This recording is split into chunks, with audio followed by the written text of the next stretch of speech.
नमस्कार दोस्तों, आप सभी के study for UPSC PCS channel में स्वागत है। आज तारीख है 7 अप्रैल 2024 ईस्वी और आज का न्यूज़पेपर आर्टिकल डिस्कशन का वीडियो होगा ये। कल भी वीडियो डाला था मैंने, लेकिन उसमें कुछ चूक हो गई थी जिसके बाद हटा दिया था मैंने, इसीलिए आज ये वीडियो लाया हूँ मैं। संडे को वैसे तो वीडियो नहीं आता है, उस पर भी हम लोग बात करेंगे, लेकिन आज का हेडलाइन देखिए क्या है। अच्छा ही वो आज मैंने वीडियो बनाया क्योंकि दो मुख्य इंपॉर्टेंट न्यूज़ हैं। वैसे तो इस न्यूज़ को अगर मैं वीडियो नहीं बनाता तो मंडे को कवर करता, लेकिन आप देख लीजिए क्या है कि सीए रूल जो है इसको लेकर पिटीशन डाला गया और ये पिटीशन अब तक के सारे पिटीशन से बिल्कुल अलग है। किस आधार पर डाला गया है ये, इसमें बताया गया है कि जो अपने देश में नागरिकता कानून है 1955 और संविधान का आर्टिकल 9, कौन सा, तो आर्टिकल 9, इन दोनों का उल्लंघन करता है सीए।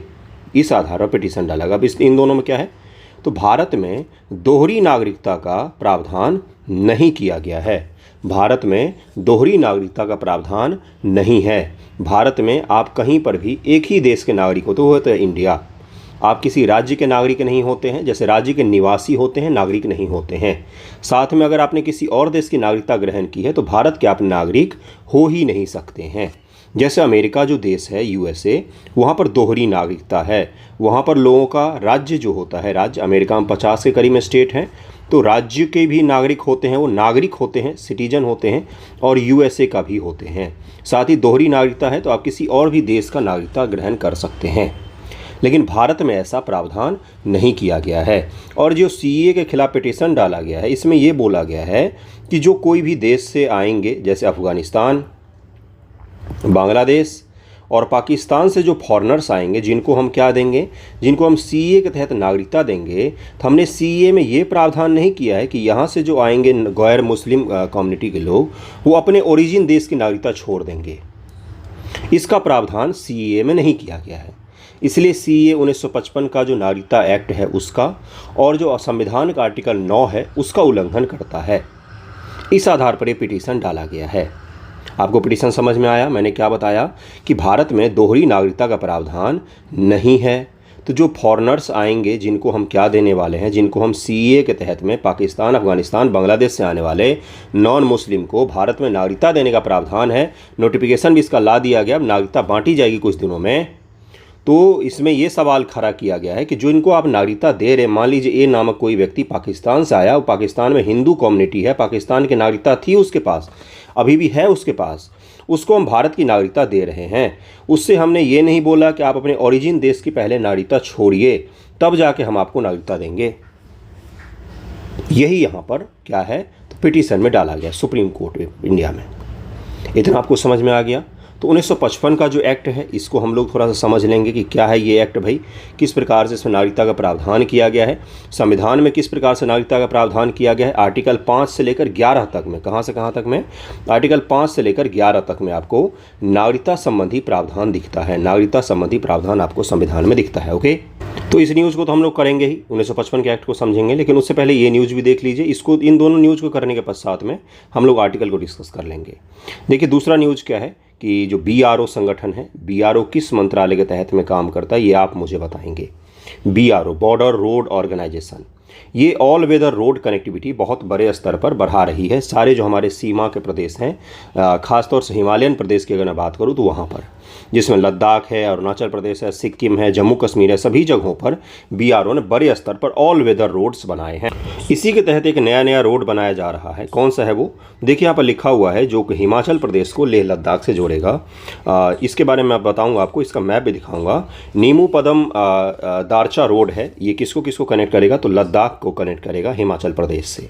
इसमें एक सुरंग भी बनाया जा रहा है, जिस सुरंग के बारे में मैं आपको बताऊँगा। देखिए यहाँ पर लिखा हुआ है सिंकुला टनल जो है, इसके बारे में भी चर्चा करेंगे हम लोग।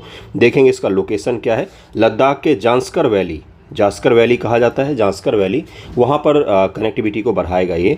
इससे क्या होगा, पाकिस्तान और चीन की नज़रों में आए बिना हम कहाँ से कहाँ तक ट्रैवल कर पाएंगे, हिमाचल से डायरेक्ट लेह लद्दाख के इलाकों हम ट्रैवल कर पाएंगे। और ये ऑल वेदर कनेक्टिविटी होगा, बर्फ़बारी हो, आंधी हो, तूफान हो, वर्षा हो, सभी वेदर में ये काम कर सकता है। इसको भी हम लोग समझेंगे। और ये जो सिंकुला पास के बारे में अभी मैंने आपको बताया है, ये दुनिया के सबसे अधिक ऊंचाई पर स्थित एक सबसे बड़े पास में से एक होगा। और ये ऑल वेदर तो होगा ही। इसको 2025 तक उम्मीद की जा रही है कि तैयार कर लिया जाएगा, जिसके पश्चात जो लेह लद्दाख के इलाके हैं वहाँ से हिमाचल प्रदेश की कनेक्टिविटी बहुत ही आसान हो जाएगी। और ऑल वेदर होगा तो सैनिक जो है किसी भी मौसम में वहाँ पर मार्च कर सकते हैं, जा सकते हैं, आ सकते हैं, कनेक्टिविटी हमारी अच्छी हो जाएगी। तो इन दोनों न्यूज़ को हम लोग थोड़ा सा डिटेल में कवर करते हैं, उसके पश्चात हम लोग आज के आर्टिकल को डिस्कस करेंगे और आगे के न्यूज़ को देखेंगे। ओके, सबसे पहले देखते हैं कि नागरिकता अधिनियम जो 1955 है उसमें कौन कौन से प्रावधान किए गए हैं। और एक चीज़ ध्यान में रखिएगा, जो इसके मैं प्रावधान आपको बताने जा रहा हूँ वो पीटी में डायरेक्टली पूछ लिया जाता है कि नागरिकता अधिनियम 1955 के तहत में किन किन आधार पर किसी को नागरिकता प्रदान की जाती है, या किन आधार पर किसी से नागरिकता छीनी जा सकती है, नागरिकता समाप्त हो सकती है। बिल्कुल सही सुन रहे हैं आप। कुछ प्रावधान ऐसे बताए गए जिसमें नागरिकता समाप्त भी हो सकती है और कुछ प्रावधान ऐसे हैं जिसके तहत नागरिकता प्राप्त भी की जा सकती है। भारत के संविधान में नागरिकता को देने के संबंध में डिटेल प्रावधान नहीं किया गया था। ध्यान से सुनिएगा मेरी बातों को। आर्टिकल 5 से 11 तक में नागरिकता संबंधी प्रावधान तो हैं, लेकिन इसमें यह नहीं बताया गया कि नागरिकता किसको किसको क्या क्या दिया जाएगा। बस भारत से पाकिस्तान और पाकिस्तान से भारत आने वाले जो इमिग्रेंट्स थे आज़ादी के पश्चात, विभाजन के पश्चात, तो उस समय की बातें जरूर की गई है 2 आर्टिकल में, लेकिन डिटेल में ये नहीं बताया गया कि अगर कोई उसके अलावा भी भारत में नागरिकता को हासिल करना चाहते हैं या कोई भी नागरिकता हासिल करना चाहता है तो उसके लिए क्या क्या प्रावधान होंगे। इसलिए समय समय पर बहुत बार ऐसे एक्ट बनाए गए हैं। आप लक्ष्मीकांत चैप्टर में नागरिकता संबंधी जो प्रावधान दिए गए उसको पढ़िएगा, उसमें आप देखेंगे बहुत सारे एक्ट बनाए गए हैं जिसमें समय समय पर नागरिकता देने के संबंध में कुछ प्रावधान किए गए हैं। उसी में से सबसे मूल प्रावधान जो है, सबसे बड़ा एक्ट जो माना जाता है 1955 के एक्ट को माना जाता है, जिसके तहत में नागरिकता दिया भी जाता है और नागरिकता समाप्त भी की जाती है। देखिए 1955 भारतीय नागरिकता के अधिग्रहण यानी कि देना और समाप्त करने का प्रावधान करता है। इसके अंदर नागरिकता प्राप्त करने के 5 तरीकों को निर्धारित किया गया है। इस एक्ट के तहत में 1955 एक्ट के तहत में 5 तरीकों के द्वारा आपको नागरिकता दिए जा सकते हैं। पहला जन्म के आधार पर नागरिकता, दूसरा वंश के आधार पर, तीसरा पंजीकरण के आधार पर, चौथा देशीयकरण के आधार पर, और 5वां क्षेत्र के समावेशन, जिसका उदाहरण होता है सिक्किम। जब सिक्किम को नागरिकता दिया गया, सिक्किम को अधिग्रहित किया गया, भारत में शामिल किया गया, तो वहाँ के लोगों को नागरिकता प्रदान कर दी गई। आप पंजीकरण रजिस्ट्रेशन के थ्रू भी प्राप्त कर सकते हैं, जन्म के थ्रू भी प्रावधान किया गया है, वंश के थ्रू भी प्रावधान किया गया है भारत में। नागरिकता अधिनियम 1955 की धारा 9 में किसी व्यक्ति की नागरिकता को समाप्त करने से संबंधित करने के 3 तरीकों को निर्धारित किया गया है। तो यही धारा 9 का उल्लंघन माना जा रहा है। और 1955 का जो धारा 9 है इसका उल्लंघन माना जा रहा है कि भाई डुअल सिटीजनशिप तो अलाउ ही नहीं है भारत में, और आप डुअल सिटीजनशिप दे रहे हैं। अगर कोई पाकिस्तान से हिंदू कम्युनिटी के लोग आए हैं तो जो आप उनको नागरिकता दे रहे हैं तो उनको आपने ये तो नहीं बोला कि पहले पाकिस्तान की नागरिकता छोड़िए। और किस प्रकार से वो छोड़ेंगे आप मुझे बताइए। कोई आदमी अगर जान बचाकर पाकिस्तान से भारत भागा है तो नागरिकता छोड़ने के लिए क्या कर सकता है, बताइए मुझे। तो दोनों इसके पक्षों को समझिएगा। स्वेच्छा से अगर आप अपनी नागरिकता त्याग देते हैं तो भी क्या हो जाएगा, आपकी नागरिकता समाप्त हो जाएगी। आप बोलेंगे कि मुझे सिटीजन नहीं रहना है भारत का, तो आपकी नागरिकता खत्म हो जाएगी। स्वेच्छा से किसी और देश की नागरिकता ग्रहण करने पर भारतीय नागरिकता स्वयं ही समाप्त हो जाएगा। जैसे मान लीजिए आप यूएसए गए जॉब करने के लिए, वहाँ का नागरिकता आपको मिल गया तो उसके पश्चात क्या होगा, आपकी भारत की नागरिकता स्वतः ही समाप्त हो जाएगी। इसी का उल्लंघन माना जा रहा है। भारत सरकार को निम्नलिखित शर्तों के आधार पर अपने नागरिकों की नागरिकता समाप्त करने का भी अधिकार है। भारत सरकार को भी कुछ शर्तों के आधार पर नागरिकता समाप्त करने का अधिकार दिया गया है। लगातार 7 वर्षों से भारत से बाहर रह रहा हो, अवैध तरीके से भारतीय नागरिकता प्राप्त की थी, देश विरोधी गतिविधियों में शामिल हो, भारतीय संविधान का अनादर करे, तो इस आधार पर भारत सरकार किसी की भी नागरिकता छीन भी सकती है। तो जो नागरिकता प्राप्त करने का प्रावधान है और नागरिकता छीनने का प्रावधान है या छोड़ने का प्रावधान है। छोड़ना होता है स्वेच्छा से, छीनना होता है जब सरकार आपसे छीन लेगी। तो इन दोनों को जरूर ध्यान रखिएगा। पीटी में डायरेक्ट स्टेटमेंट बनाकर पूछ लिए जाते हैं कि निम्न से कौन कौन से प्रावधान के आधार पर किसी को नागरिकता दी जा सकती है। 1955 में कौन कौन से प्रावधान किए गए हैं, ठीक है। और संविधान में कहाँ से कहाँ तक है, तो आर्टिकल 5 से आर्टिकल 11 तक में नागरिकता संबंधी प्रावधान किया गया। बार बार मैं कह रहा हूँ, आर्टिकल 12 में राज्य की परिभाषा है, उसके पश्चात मूल अधिकार शुरू हो जाता है। आर्टिकल 5 से पहले संघ का रूप जो है उसके बारे में बताया गया है। अब अगला है लद्दाख में जो निम्बू पदम दर्चा है, इसके बारे में ज़रा सा ध्यान से देख लीजिएगा। कई बार ज्योग्राफिकल लोकेशन वगैरह पूछ लेता है, या सही यही पूछ लेगा आपको कि ये किस राज्य बनाया जा रहा है, किस किस राज्य को कनेक्ट भी करेगा। हाल ही में बीआरओ ने लद्दाख में रणनीतिक नींबू पदम दर्चा मार्ग को जोड़कर महत्वपूर्ण उपलब्धि हासिल की है। देखिए क्या है इसमें, यह मार्ग कारगिल लेह राजमार्ग के साथ दारचा नींबू से गुजरते हुए मनाली तथा लेह के बीच में महत्वपूर्ण लिंक के रूप में काम करेगा। यह मार्ग अब मौजूदा मनाली लेह श्रीनगर लेह मार्ग के साथ साथ लद्दाख को भीतरी इलाकों से जोड़ने वाली तीसरी धुरी के रूप में काम करेगा। लद्दाख को जोड़ने का 3 रास्ता, एक है हिमाचल से, कौन सा हो गया, तो ये देखिए आप हिमाचल से, तो अभी जो बताया मैंने वही है। मनाली लेह भी है एक हिमाचल से, श्रीनगर और लेह को जोड़ने वाला भी एक मार्ग होगा। यानी ये 3 टोटल रास्ते हो जाएंगे जिससे हम लेह को जोड़ सकते हैं। ओके, अगला देखिए क्या है कि यह सड़क अन्य मार्गों की तुलना में कम दूरी का रणनीतिक महत्व रखती है। यह लद्दाख क्षेत्र को प्रत्येक मौसम में ऑल वेदर कनेक्टिविटी प्रदान करेगा। यह केवल एक दर्रे यानी कि 16,558 फीट की ऊंचाई पर सिंकुला को पार करता है, जहां बीआरओ को देखरेख में सुरंग का काम शुरू होने वाला है और सुरंग हो भी गया है। 2025 तक सिंकुला को पूरा कर दिया जाएगा। 16,558 फीट की ऊंचाई पर स्थित है सिंकुला।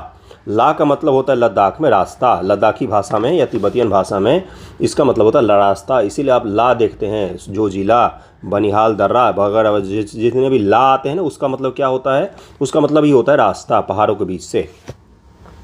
सड़क के पूरा होने से न केवल रक्षा तैयारी मजबूत होगी बल्कि जांस्कर घाटी आर्थिक विकास को भी योगदान मिलेगा। घाटी में जांस्कर जो घाटी है इसमें भी आर्थिक विकास को योगदान मिलता है। कनेक्टिविटी होगी तो इकोनॉमिक डेवलपमेंट तो होगा ही। बीआरओ की कल्पना और स्थापना वर्ष 1960 में पंडित जवाहरलाल नेहरू द्वारा देश के उत्तर तथा उत्तर पूर्वी सीमा क्षेत्रों में सड़क की कनेक्टिविटी के त्वरित विकास के समन्वय के लिए की गई थी। यह रक्षा मंत्रालय के प्रशासनिक नियंत्रण में काम करता है। देखिए यहाँ पर जरा ध्यान से कहाँ पर कौन कौन सी चीज़ें हैं, ध्यान से देखिएगा। आपको कुछ नेशनल पार्क भी दिखेंगे। हेमिस नेशनल पार्क ये किस जानवर के लिए प्रसिद्ध है, जरा ढूंढिएगा। हेमिस जो नेशनल पार्क है एक जानवर है जो केवल यहीं पर पाया जाता है। सर्च कीजिएगा उसको, ज़रा मुझे बताइएगा। किश्तवाड़ नेशनल पार्क कहाँ पर स्थित है, किस राज्य में, ये आप मुझे बताएंगे। 3 होमवर्क दिए थे जिसमें एक मैंने करवा दिया। रक्षा मंत्रालय के तहत बीआरओ काम करता है। इन दोनों के बारे में आप मुझे बताएंगे। देखिए ये है मनाली। मनाली से किसको कनेक्ट किया जा रहा है, तो यहाँ पर देखिएगा लेह को कनेक्ट किया जा रहा है। दूसरा, ये जब सुरंग बन जाएगा तो देखिए पद्मा से निमो ये आपका कनेक्टिविटी हो जाएगा और ये हेमिस से गुजर रहा है, तो इसके बारे में पूछा जा सकता है आपका। तीसरा, श्रीनगर से भी लेह को कनेक्टिविटी किया गया था। यानी कि 3 रास्ते ऐसे हैं जहाँ से लेह को आसानी से कनेक्ट किया जा सकता है। अलग अलग दर्रे जो इस क्षेत्र के हैं, अलग अलग बड़े बड़े नेशनल पार्क जो हैं इस क्षेत्र के, उसको ज़रूर ध्यान में रखिएगा, वहाँ से सवाल आपसे पूछा जा सकता है। बाकी हेमिस और किश्तवाड़ कहाँ है ये तो आपको बताना ही है, और हेमिस का क्या प्रसिद्ध है और किश्तवाड़ का क्या प्रसिद्ध है ये तो आपको बताना ही है। तो इसको ज़रा ध्यान में रखिएगा। अब देखिए अगला दर्रा में बता देता हूँ, सिंकुला सुरंग के बारे में बता देता हूँ। यह लद्दाख के सीमावर्ती क्षेत्र को सभी मौसम में कनेक्टिविटी प्रदान करने के लिए नींबू पदम दर्चा रोड लिंक पर 4.1 किलोमीटर लंबी सुरंग है। यह टनल दिसंबर 2025 तक बनकर तैयार हो जाएगी। यह देश की सुरक्षा संरक्षा के लिए अत्यंत महत्वपूर्ण है। इससे उस क्षेत्र में सुरक्षा बलों की आवाजाही में भी मदद मिलेगी। नींबू पदम दर्चा जो रोड लिंक है उसी के बीच में ये जो टनल है इसको बनाया जाएगा। और ये जो आपको दिख रहा है, देखिए यहाँ पर जे लिखा हुआ है ना, तो यहीं पर है सिंकुला दर्रा, यहीं पर है। और ये जो पूरा आपको दिख रहा है यही क्या है, तो यही है वो जिस रोड की अभी हम लोग बात कर रहे थे। तो इसी में 4.1 किलोमीटर का सुरंग है, बाकी इसमें सड़क होगा। इसको ज़रूर ध्यान रखिएगा। ये हेमिस नेशनल पार्क से गुजर रहा है। हेमिस नेशनल पार्क का एक जीव है जो केवल यहीं पर पाया जाता है, उसके बारे में आप मुझे बता देंगे। चलिए मैं बता ही देता हूँ हेमिस के बारे में। हेमिस जो है यहाँ पर ये दुनिया भर में प्रसिद्ध है। वैसे तो वो जानवर और भी कहीं कहीं पाए जाते हैं, लेकिन मुख्य रूप से हिमालयन क्षेत्र में पाए जाते हैं। दुनिया भर में प्रसिद्ध है किसके लिए, तो स्नो लेपर्ड के लिए। स्नो लेपर्ड सबसे शानदार दुनिया भर में जो प्रसिद्ध हैं उसमें हेमिस नेशनल पार्क का नाम आता है।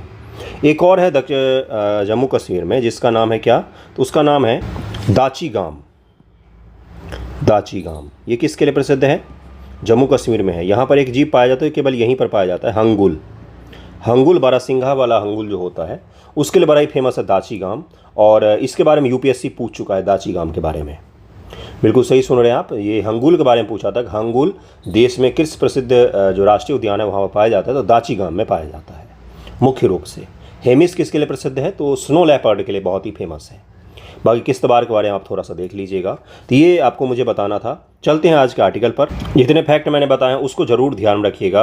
ये छोटे छोटे फैक्ट हैं जो आपसे पूछे जा सकते हैं और पीटी के लिए ही मुख्य रूप से इंपॉर्टेंट है। अगर मेंस के सवालों की एक बार हम लोग बात करें, थोड़ा सा कर ले तो उसके बाद चलेंगे। मेंस के अगर सवालों की हम लोग बात करें तो आपसे यही पूछेगा कि हाल के दिनों में बीआरओ ने सीमा पर कनेक्टिविटी को किस प्रकार से बढ़ाया है और ये संगठन जो है वो हमारे रक्षा और सुरक्षा में किस प्रकार से मददगार साबित हो रहा है। तो बीआरओ की जो उपलब्धियां हैं थोड़ी बहुत, अरुणाचल प्रदेश से लेकर जम्मू कश्मीर से लेकर उत्तराखंड में जितने भी हिमालयन रीजन हैं वहाँ पर ऑल वेदर रोड कनेक्टिविटी काफ़ी बड़े स्तर पर बनाया गया है। तो उसको एक जगह आप इकट्ठा करके लिख लीजिएगा, ताकि बीआरओ के बारे में अगर पूछा जाता है तो आप वहाँ पर आसानी से कर सकें। बाकी रक्षा मंत्रालय के तहत काम करता है ये, सुरंग वगैरह तो मैंने बता ही दिया आपको। चलिए चलते हैं, आर्टिकल डिस्कस करते हैं। एक चीज़ और है कि कल मैंने वीडियो क्यों हटाया था उसको ज़रा समझ लीजिए थोड़ा सा। स्लिप ऑफ माइंड के कारण से कई बार क्या होता है ना, जो आप पढ़ रहे होते हैं और बोल कुछ और रहे होते हैं, वही मेरे साथ भी हुआ कल। कभी भी ऐसा नहीं हुआ था आज तक, कल ही हुआ है पहली बार कि मैं पढ़ तो रहा था कुछ और बोल रहा था मैं कुछ और। पढ़ रहा था मैं कि मैं आपको बता ही देता हूँ वो न्यूज़ क्या था। देखिए यही वो न्यूज़ था जिसके बारे में मैंने कल बड़ी चूक कर दी थी। जो मैंने किया उसके लिए सॉरी, ठीक है, लेकिन मैं आपको बता देता हूँ। देखिए दरअसल में होता क्या है ना, कई बार कि स्लिप ऑफ माइंड होता है कि मैं पढ़ रहा था क्या कि सुप्रीम कोर्ट ने स्टे किया ऑर्डर का, मैं एक्सप्लेन कर रहा था कि किस प्रकार से इसको अलाउ कर दिया गया। ये क्यों हुआ था, क्योंकि मैंने तैयार जो किया था एक दिन पहले ही टॉपिक, एक दिन पहले ही मैंने तैयार किया था, वो था कि हाई कोर्ट ने इस पर प्रतिबंध लगा दिया है। तो ये चीज़ दिमाग में मेरे चल रहा था जबकि मैं पढ़ रहा था सुप्रीम कोर्ट का decision. Supreme court of India ने हाई कोर्ट का, जो यूपी हाई कोर्ट का डिसीजन था जिसमें 2004 मदरसा एक्ट को असंवैधानिक करार दिया था, उस पर स्टे लगा दिया, यानी कि उस ऑर्डर को अभी रोक दिया है और यथावत जो स्थिति थी अभी उसको कायम रखा गया है। इंटरिम रिलीफ का ये ऑर्डर था, यानी कि तात्कालिक रिलीफ देने का ये ऑर्डर था सुप्रीम कोर्ट ऑफ इंडिया का, जिसके तहत में जो हाई कोर्ट का ऑर्डर है उसके ऊपर रोक लगा दी गई है, असंवैधानिक करार नहीं दिया गया है। हाई कोर्ट ने इसको समानता के उल्लंघन के आधार पर और जो धार्मिक उल्लंघन के आधार पर इसको रद्द कर दिया था और असंवैधानिक घोषित कर दिया था इलाहाबाद हाई कोर्ट ने। जब इसको असंवैधानिक घोषित किया गया था तो मैंने पढ़ाया था, लेकिन कल मुझे सुप्रीम कोर्ट का डिसीजन पढ़ाना था, लेकिन मैंने पहले वाला ही पढ़ा दिया था और पढ़ रहा था मैं ये न्यूज़, बोल रहा था मैं वो, यही मेरे से चूक हुई थी। तो उसको बारे में ज़रा सा करेक्ट कर लीजिए। अभी सुप्रीम कोर्ट ने इस पर फैसला नहीं दिया है, बस स्टे लगाया है। अभी सुप्रीम कोर्ट ऑफ इंडिया ने बोला है कि हम इसकी सुनवाई करेंगे। हाई कोर्ट का जो डिसीजन है वो 100% सच नहीं है। आप कहीं पर भी मदरसा को ख़राब क्वालिटी एजुकेशन के नाम पर बंद नहीं कर सकते हैं। आप ये भी अचानक से नहीं बोल सकते कि मदरसा में एजुकेशन बहुत ही ख़राब होता है। तो यही चूक हुई थी मेरे से, मैंने इसको बता दिया है कि बाकी सुप्रीम कोर्ट का डिसीजन आने दीजिए, उसको हम लोग डिटेल में कवर करेंगे। सुप्रीम कोर्ट का डिसीजन आने में अभी समय लग सकता है, क्योंकि अभी सुनवाई कहाँ पर शुरू होने वाली है, तो सुप्रीम कोर्ट ऑफ इंडिया में शुरू होने वाली है। सुप्रीम कोर्ट ने इलाहाबाद हाई कोर्ट के ऑर्डर पर अभी रोक लगा दी है, स्टे लगा दिया है। तो यही कल मैं स्टे पढ़ रहा था, लेकिन मैं एक्सप्लेन कुछ और कर रहा था, तो ये मेरे से चूक हुई थी, आपको मैंने बता दिया। चलिए चलते हैं, आर्टिकल डिस्कस करते हैं। देखिए आर्टिकल क्या है। दक्षिण भारत में जल संकट। दक्षिण भारतीय राज्य विशेष रूप से कर्नाटक, जिसका उदाहरण कौन सा मिल रहा है आपको, बेंगलोर शहर, तमिलनाडु, आंध्र प्रदेश, तेलंगाना, हैदराबाद शहर भी पानी की भारी कमी से जूझ रहा है। प्रमुख जलाशयों में जल स्तर काफ़ी कम होने के कारण गंभीर जल संकट का सामना कर रहे हैं। द हिंदू में ये आया था डिटेल में, इसी में समझाया भी था मैंने थोड़ा बहुत, आज उसको थोड़ा सा और डिटेल में देखते हैं। दक्षिण भारतीय राज्यों में जल संकट की वर्तमान स्थिति क्या है। केंद्रीय जल आयोग के अनुसार, किसके अनुसार, जो केंद्र का जल आयोग है उसके अनुसार ऑथेंटिकेटेड डेटा है, कर्नाटक, तमिलनाडु, आंध्र प्रदेश, तेलंगाना में अधिकांश प्रमुख जलाशय अपनी क्षमता केवल 25% या उससे भी कम भरे हुए हैं। जहां पर उनको भरा हुआ रहना चाहिए था वो अपनी क्षमता का मात्र 25%, यानी कि 1/4 मात्र बच गया है जल। उसमें जो जलाशय है, बड़े बड़े डैम हैं, नदियां हैं, उसमें मात्र 1/4 जल बचा हुआ है। कर्नाटक में तुंगभद्रा, आंध्र प्रदेश, तेलंगाना सीमा पर नागार्जुन सागर जैसे उल्लेखनीय बांध अपनी पूरी क्षमता का 5% या उससे कम भर गए हैं। आप समझ सकते हैं कितनी बड़े जल संकट का सामना करने वाले हैं हम। और उसके साथ साथ और सबसे बड़ा क्या है, दोहरा क्या चुनौती सामने आ रहा है, तो ज़रा उसको समझिएगा, मैं आपको समझाता हूँ। हाल फिलहाल में आपने न्यूज़ में देखा होगा कि जो बेंगलोर शहर है वो पिछले 30 वर्षों में सबसे ज़्यादा गर्मी का सामना कर रहा है। बेंगलोर में इस समय में तापमान 30 डिग्री से कम रहता था, जिससे वहाँ का तापमान बड़े सुखद माना जाता था गर्मी के मौसम में। लेकिन अभी वहाँ पर तापमान 39 डिग्री रिकॉर्ड किया जा रहा है। अगर फील करने पर जाएंगे तो आपको 40 डिग्री फील हो रहा है। जिस शहर में पानी की कमी है वहाँ पर गर्मी भी ज़्यादा पड़ रही है इस बार। और इस बार जो IMD का डेटा है उसके अनुसार से 20 से 25 दिन का पूरे भारतवर्ष में गंभीर हीट वेव चलने वाला है, यानी कि जिस समय आपको जल की सबसे ज़्यादा आवश्यकता होगी उसी समय आपके पास जल की भी कमी होगी और तापमान भी बहुत ज़्यादा होगा। ये क्या सब इंगित करता है, जो बचपन में आप पढ़ते थे कि भविष्य में, आने वाले भविष्य में, बचपन में छोटे छोटे जब आप थे, जब आप मिडिल स्कूल जाते होंगे तो वहाँ पर जब पढ़ा होगा कि भविष्य में जलवायु परिवर्तन का सामना हमें करना पड़ रहा होगा। आज ही बच्चे यही पढ़ते हैं स्कूल में, तो वो जो आपने बचपन में पढ़ा था ना वो भविष्य आज आ चुका है। 20 साल बाद, 25 साल बाद अभी ही देखने को मिल रहा है आपको, और ये बेहद गंभीर संकट है। उत्तर भारत में भी यही हाल कदाचित होने वाला है। अफ्रीका के पूर्वी तट के जो देश हैं उन्होंने क्या किया है, कल भी मैंने आपको बताया था कि राष्ट्रीय आपदा उन्होंने घोषित कर दिया सूखा को, अल नीनो के प्रभाव के कारण। तो भारत में भी जल संकट के पीछे कहीं न कहीं अल नीनो का भी एक प्रभाव माना जा रहा है। ओके, तो ये सब कुछ की कारण है, और भी कारण मैं आपको बताऊंगा। देखिए अगला क्या है, तमिलनाडु मेट्टूर बांध कहाँ पर है, तमिलनाडु। आंध्र प्रदेश तेलंगाना सीमा पर श्रीशैलम बांध में भी जलस्तर कम हो रहा है। यहाँ उनकी क्षमता का 30% से भी कम जल रह गया है। इतने बड़े बड़े जो बांध हैं दक्षिण भारत में जल संकट क्यों ज़्यादा होता है, क्योंकि वहाँ पर 12मासी नदियाँ नहीं हैं, ग्लेशियर से निकलने वाली नदियाँ नहीं हैं। ओके, अगला देखिए क्या है, ये तो डेटा दिया हुआ है जो मैंने आपको कवर करवाया भी था। सभी क्षेत्रों में जल स्तर की तुलना दक्षिण क्षेत्र सबसे अधिक प्रभावित हैं, जहां इस बार जलाशय सामूहिक रूप से अपनी क्षमता केवल 23% ही भरे पाए गए हैं, जो पिछले वर्ष और 10 वर्ष के औसत से भी काफ़ी कम है। पिछले 10 वर्ष का औसत एवरेज जो था ना, उससे भी बहुत कम है। इसके विपरीत उत्तरी, मध्य पश्चिमी व पूर्वी भारत जैसे अन्य क्षेत्रों में जलाशयों का स्तर उनके 10 वर्ष के औसत के करीब में ही है। भारत के उत्तर भाग, पश्चिमी भाग और पूर्वी भाग जो है, वहाँ पर जो जलाशय हैं बड़े बड़े, उसमें तो अभी भी जल है, औसत जितना रहता है 10 सालों में उतना है।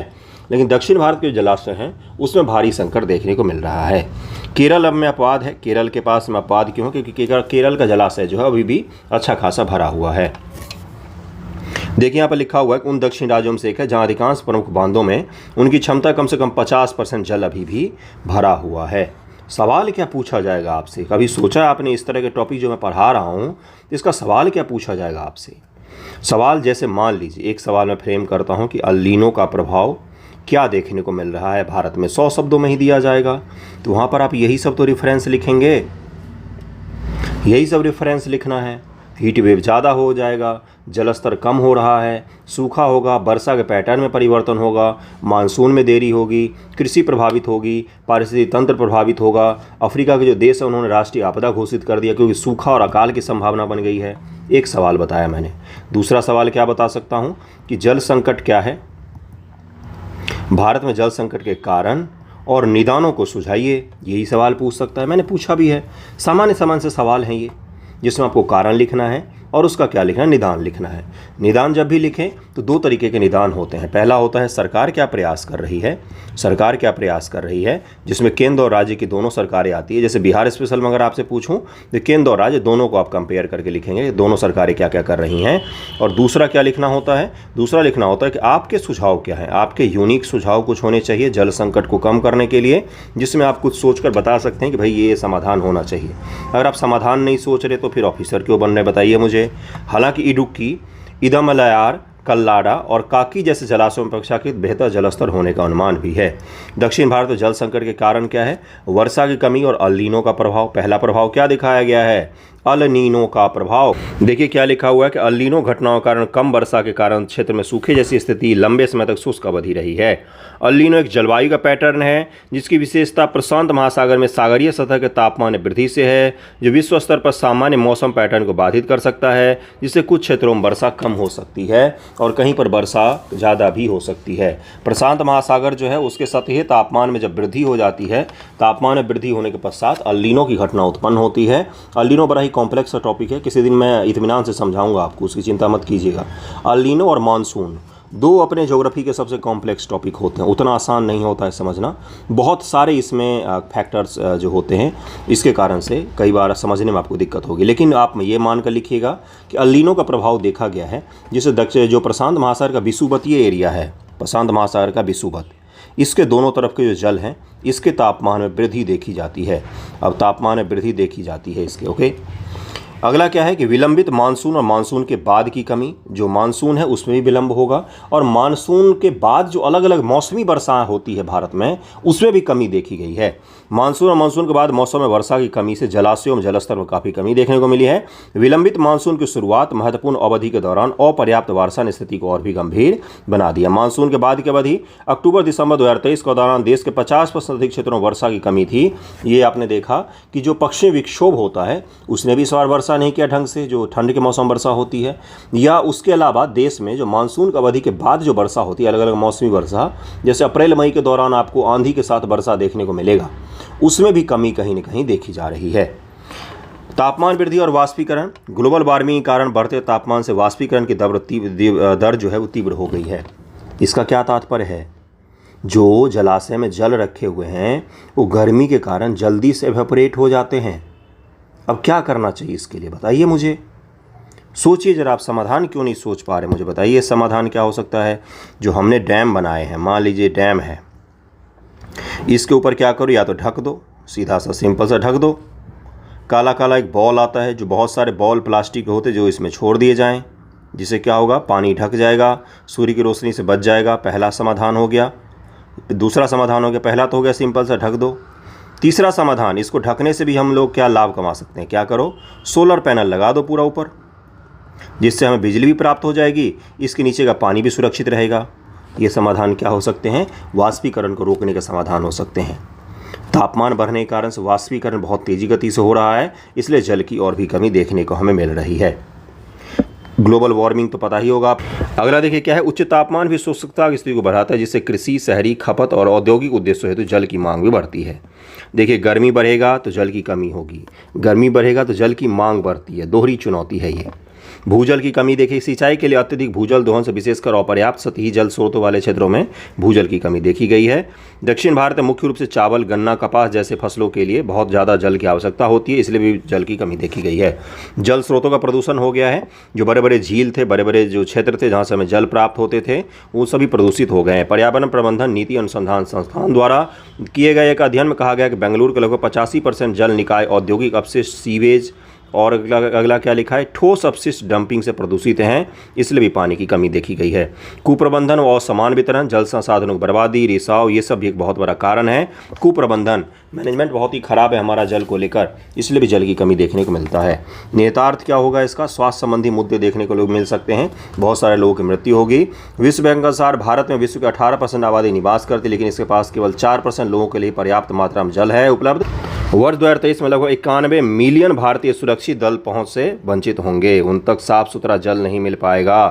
पारिस्थितिक तंत्र को खतरा हो सकता है इससे, पारिस्थितिक तंत्र को तो खतरा होगा ही। कृषि उत्पादकता में कमी आएगी, जहां पीने के लिए जल नहीं है वहां खेत में डालने के लिए कहां से जल लाएंगे आप।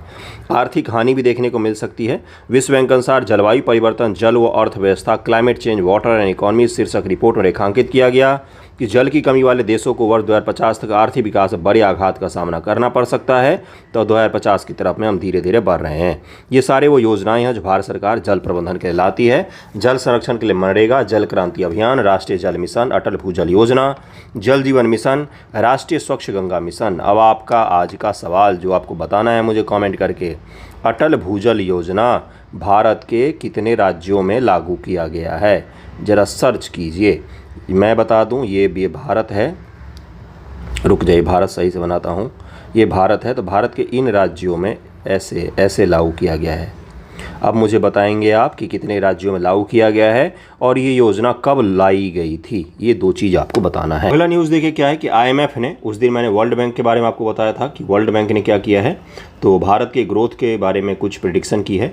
उसी प्रकार सब आईएमएफ का डेटा आया है जिसमें बोला गया है कि 8% growth projection for India till 2047 is not out. देखिए दरअसल मुद्दा क्या है, मुद्दा ये है कि जो आईएमएफ के कौन है, तो यहाँ पर देखिए लिखा हो एग्जीक्यूटिव डायरेक्टर हैं, कौन है, तो कृष्णमूर्ति सुब्रमण्यम इनका नाम है। इन्होंने एक जगह सवाल के जवाब में बोला कि भारत का जो ग्रोथ रेट है वो 8% के करीब बना रहेगा 2047 तक, अगर भारत जो अपनी पॉलिसी को इसी प्रकार से कायम रखता है और जो पिछले 10 वर्षों में सुधार किए हैं उसको और भी ज़्यादा अच्छे सुधार को इम्प्लीमेंट करता है, तो जो भारत का ग्रोथ रेट है वो 2047 तक 8% के आसपास एवरेज बना हुआ रहेगा। ये बहुत ही बड़ा ग्रोथ रेट है।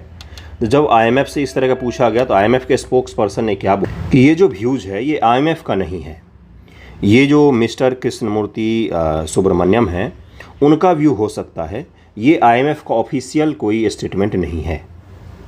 इसी को लेकर विवाद छिड़ गया था कि क्या है ये क्या नहीं, तो आईएमएफ ने इस चीज़ को क्लियर किया है कि ये चीज़ हमारा ऑफिशियल स्टैंड नहीं है, ये स्टैंड केवल बयान है एक, जो उसके एग्जीक्यूटिव डायरेक्टर हैं उन्हीं का केवल एक व्यक्तिगत रूप से मानना है।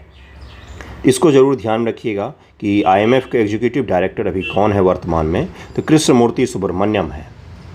जो IMF के एग्जीक्यूटिव डायरेक्टर हैं, और उनका एक बयान आया था जिसके कारण से वो चर्चा में रहे हैं। तो पीटी में कई बार पूछ लेता है इस तरह के चर्चित व्यक्तियों का नाम कि हाल ही में चर्चा में कृष्णमूर्ति सुब्रमण्यम निम्न से कौन है। तो IMF है एग्जीक्यूटिव डायरेक्टर के पद पर कार्य कर रहे हैं। वर्ल्ड बैंक का प्रेडिक्शन मैंने 2 दिन पहले ही आपको बताया था।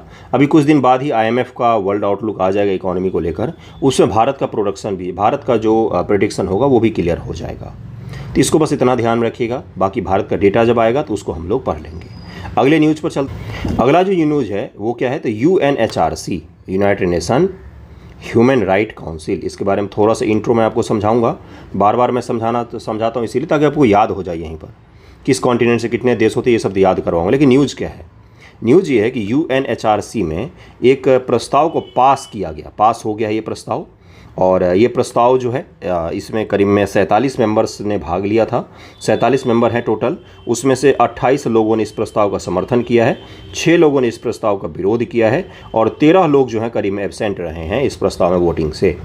एब्सेंट में भारत का भी नाम है, भारत ने भी कोई वोट नहीं किया इसके, ना तो समर्थन ना तो अगेंस्ट में, भारत बाहर रहा है इससे। इसमें क्या कहा गया है कि स्टॉप सेलिंग और shipping arms to Israel, UNHRC tells nation. UNHRC ने जो अलग अलग देश हैं उनको बोला है कि आप हथियार क्यों सप्लाई कर रहे हैं इजराइल को, और हथियार सप्लाई करना बंद कीजिए। सेलिंग, बेचना और शिपमेंट दोनों पर प्रतिबंध लगाने की बात की गई है इसमें। दरअसल में धीरे धीरे अमेरिका जो है वो इजराइल के पीछे से अपना हाथ हटा रहा है। इजराइल को अब अमेरिका समर्थन नहीं दे रहा है इस युद्ध में। जॉय बाइडेन के लिए बहुत ही बड़ा परेशानी का सबब बन गया था, क्योंकि ह्यूमन राइट्स का बहुत ज़्यादा बड़े स्तर पर उल्लंघन किया गया है। कहाँ पर, तो गजा पट्टी में छोटे छोटे मासूम बच्चे बहुत सारे मारे गए हैं। उसी के पश्चात ये प्रस्ताव पारित किया गया है, और इस प्रस्ताव के समर्थन में भारत ने वोट नहीं किया, ना तो अपोजिशन में वोट किया है। भारत इस वोटिंग से दूर रहा है। ओके, इस वोटिंग के दौरान एक चीज़ और देखने को मिला कि जो वेस्टर्न ब्लॉक है, जो पश्चिमी देशों का ब्लॉक है, और अमेरिका का जो ब्लॉक है, वो कहीं न कहीं क्या है, तो डिवाइडेड नज़र आ रहा है। जिसमें US और जर्मनी ने अपोज किया है इसका, US और जर्मनी ने अपोज किया है इसका, इस रिजोल्यूशन का।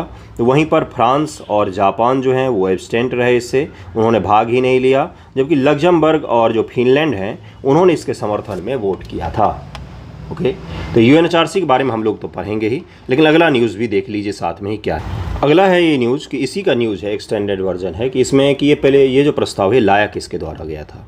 तो ये प्रस्ताव पाकिस्तान की तरफ से, जो देखिए यहाँ पर लिखा हुआ organisation for Islamic corporation, OIC, इसके बिना पर लाया गया था। पाकिस्तान की तरफ से प्रस्ताव लाया गया था, जिसमें भारत ने वोट करने से मना कर दिया और भारत बाहर चला गया। क्योंकि भारत के बहुत सारे पड़ोसी देशों ने इस प्रस्ताव के समर्थन में वोट किया है, जहां पर आप कुछ देशों का नाम देख सकते हैं, जिसमें Bangladesh, China, Maldives, UAE, Indonesia, Brazil और साउथ अफ्रीका ने इस प्रस्ताव के फेवर में वोट किया था। इतना बस ध्यान रखिएगा। UNHRC के बारे में आपको पढ़ाऊँगा ही, लेकिन उससे पहले एक और बड़ा न्यूज़ है। क्या है वो न्यूज़, तो भारत का जो अंटार्कटिका में स्टेशन है, दक्षिणी गंगोत्री और कौन सा है, तो मैत्री, इसी स्टेशन के पास में भारत का एक पोस्टल, जो इंडियन पोस्ट ऑफिस का जो कार्यालय है वो खोला गया है। पहले भी भारत का पोस्ट ऑफिस था अंटार्कटिका में, बिल्कुल सही सुन रहे हैं आप, लेकिन वो धीरे धीरे आइस में मर्ज हो गया था, आइस में विलुप्त हो गया था। तब फिर से उसको खोला जा रहा है। भारत सरकार ने फिर से 4 डेकेड के बाद, लगभग 40 वर्षों के बाद फिर से वहाँ पोस्ट ऑफिस स्थापित किया है, जिसका पिन कोड भी मैं बताऊँगा। देखिए क्या कि pin code MH1718 in Antarctica, A post office with Indian address. Antarctica में एक पोस्ट ऑफिस स्थापित किया गया भारतीय एड्रेस के साथ में। और ये कहाँ पर, तो भारत का जो स्टेशन है मैत्री, उस भारती और मैत्री, दक्षिणी गंगोत्री, अलग अलग स्टेशन है, हमारे रिसर्च स्टेशन है। कहाँ पर, तो अंटार्कटिका में है, वहाँ पर लोग रहते हैं अपने यहाँ के, और वहीं पर स्थापित किया गया है ये भारत सरकार के द्वारा। ओके, देखिए यहाँ पर लिखा हुआ है कि 1984 में जब हमने पहली बार अंटार्कटिका में कदम रखा, उसके कुछ दिन बाद ही दक्षिण गंगोत्री में हमने अपना क्या किया था, तो एक पोस्ट ऑफिस स्थापित कर दिया गया था। लेकिन धीरे धीरे वो क्या हो गया, वो आइस में विलुप्त हो गया। उसके पश्चात से फिर हम अभी जो है करंट में, वर्तमान में स्थापित करने जा रहे हैं पोस्ट ऑफिस। ओके, ये जो पोस्ट ऑफिस अभी हम स्थापित करने जा रहे हैं, कितने नंबर का पोस्ट ऑफिस होगा, तो तीसरा पोस्ट ऑफिस हमारा हो सकता है। इससे पहले 2 बार हमने प्रयास किया था, एक बार तो 1984 के दौरान, लेकिन 88-89 के दौरान आइस में विलुप्त हो गया। फिर हमने कोशिश किया कब, तो 1990 के आसपास से फिर से हमने कोशिश किया था, इसमें एक ब्रांच हमने स्थापित किया था। कहाँ पर, ये पूछ सकता है आपसे पीटी में, सीधा सीधा पूछेगा, पीटी का ही सवाल ही यही है, कब कब स्थापित किया गया है। 1990 के आसपास हमने फिर से एक ब्रांच खोला, अब हम फिर से खोलने जा रहे हैं। देखिए कहाँ पर है, इसका लोकेशन मैं दिखा देता हूँ आपको, लोकेशन से ही सवाल पूछा जाएगा आपसे। MH1718 इसका पिन कोड है। देखिए ये है अंटार्कटिका। अंटार्कटिका में यहाँ पर आपको दिखेगा मैत्री, ये भारत का पहला था। यहाँ पर दक्षिणी गंगोत्री दिखेगा, यहाँ पर भारती है। ओके, ये पूरा का पूरा क्या है, अंटार्कटिका है, आइस का कॉन्टिनेंट ही है पूरा। और यहाँ पर केवल भारत का ही नहीं है बल्कि दुनिया के बहुत सारे देशों का, जो बड़े बड़े देश हैं उन सभी का यहाँ पर रिसर्च स्टेशन है। भारत का कौन कौन सा है, तो भारत का है आपका भारती, दक्षिणी गंगोत्री और मैत्री। इसको लोकेशन देख लीजिएगा, जो आपके सामने मैप चिपका हुआ है ना, उस पर इन जगहों के नाम लिखे रहते हैं। ये कहाँ पर है, तो अंटार्कटिका के पूर्वी में क्षेत्र में है। अगर ये अंटार्कटिका है तो उत्तर पूर्व के भाग में है, ये ठीक उत्तर में स्थित है। और जो स्टेशन हमारे मैत्री और दक्षिणी गंगोत्री उत्तर में है, और भारती जो है ये पूर्वी अंटार्कटिका के भाग में है। इसको ध्यान में रखिएगा। गोवा का जो पोस्ट ऑफिस कार्यालय है, गोवा का कोस्टल पोस्ट ऑफिस, उसी से संबद्ध है ये पोस्ट ऑफिस, जिसको खोला गया अभी वर्तमान में, जिसका ये एड्रेस है। कहाँ पर खोला गया है, तो अंटार्कटिका में खोला गया है। कहाँ पर, तो अंटार्कटिका में खोला गया। अगले न्यूज़ पर चलते हैं, अगला न्यूज़ देखिए। और एक चीज़ और, वर्तमान का जो पोस्ट ऑफिस खोला वो किस स्टेशन पर खोला गया है इन तीनों में से, अगर मैं आपको ये पूछूँ तो ये भारती पर खोला गया है। कहाँ पर, तो भारती पर खोला गया है। ओके, भारती पर खोला गया है, इतना ध्यान में रहेगा आपको। अब चलते अगले न्यूज़ पर। अगला है संयुक्त राष्ट्र मानवाधिकार परिषद। मानवाधिकार परिषद संयुक्त राष्ट्र प्रणाली के भीतर एक अंतर सरकारी इंटर गवर्नमेंटल निकाय है, जो दुनिया भर में मानवाधिकार के प्रचार और संरक्षण को मजबूत करने के लिए जिम्मेदार है। इस परिषद का गठन 2006 में किया गया था, संयुक्त राष्ट्र महासभा द्वारा किया गया था।